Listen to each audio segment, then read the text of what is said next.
Welcome back to another Cinema Talks video. Today, I just got back from watching Scream 7, so here's my review on it. Scream 7 is the latest entry in the Scream franchise, this time going back to Sidney Prescott and her daughter Tatum. They live an ordinary life in a small town, and everything seems to be going well and happy for them, until a Ghostface calls again and starts wreaking havoc. Sidney now must do everything in her power, not only to discover this Ghostface, but to protect her daughter Tatum. So with all that being said, this will be a spoiler-free review, but if I do get into spoilers, I will give a warning. Now, going into this movie, I didn't have that too much high of expectations, but I still wanted a solid movie. So let's start with some of the positives for this movie, because I definitely feel like there were a lot of more lows than positives for this film. Sidney Prescott and the relationship that she has with her daughter were definitely a huge standout throughout this entire film. This, to me, is definitely the ultimate highlight and the very big redeeming quality of this movie, and I just love the relationship between Sidney and Tatum. I thought that the back and forth with Tatum, with how it's like to grow up as the daughter of the infamous Sidney Prescott, was great. Another positive that I had for this movie was the opening scene for Scream 7. I actually really do think that the opening scene for Scream 7 was really good, besides that the big moments in this opening scene were spoiled in the trailer.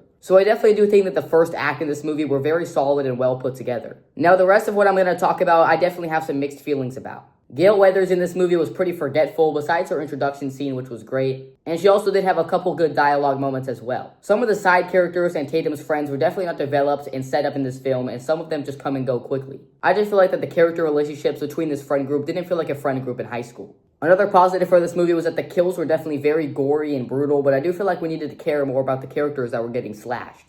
Now, this movie was about 2 hours long, and I feel like that this movie has a bit of a dragging pace problem throughout the middle. Now, obviously, going into this movie, we were promised a lot of legacy characters to return. Now, I'm not going to get into any spoilers yet, but I wasn't a big fan of the way that they brought back some of these characters. But I'll talk more about this once I get into spoilers. Another thing that was probably the worst in the franchise was the Ghostface reveal in this movie. I just didn't really like the motive that the Ghostface killers had in this movie, but I'll explain more of it when I get into spoilers later in the video. I do think that Mindy and Chad were handled well and fit into the story with what they're doing with Gale Weathers. There's also some cool scenes in this movie, like the scene where Ghostface is hunting Tatum and Sidney through the wall at their house. And I also talked about the opening scene being good as well. I do really like the story and what they could have done with this film, and I just feel like it wasn't executed at a high enough level. I do pretty much like Ghostface in this film because I feel like even in the first half of the movie, he's jumping from location to location. So now I'm going to jump into some spoilers for this film, so if you don't want to get spoiled, go check out the movie and come back later. So as you guys all know, Matthew Lillard was supposed to return as Stu Macher in this movie, and the way that they brought him back was questionable. So this movie brings back Matthew Lillard as he's entirely AI, and you'll see him throughout the film on FaceTime calls. And I have some mixed feelings about this because I feel like it would have just been better to see him coming back as a Ghostface, and I feel like in a way that they could have made that make sense. But if it's very clear that that character is gone, this entire movie makes you want to believe that Stu is actually Ghostface and survived the events of the first film. So I do really think that some of this movie made no sense, and you really just sit there and question it at the end. But now we need to talk about the entire Ghostface reveal at the end because I was not a big fan of it. This is definitely the lamest reveal in the entire franchise.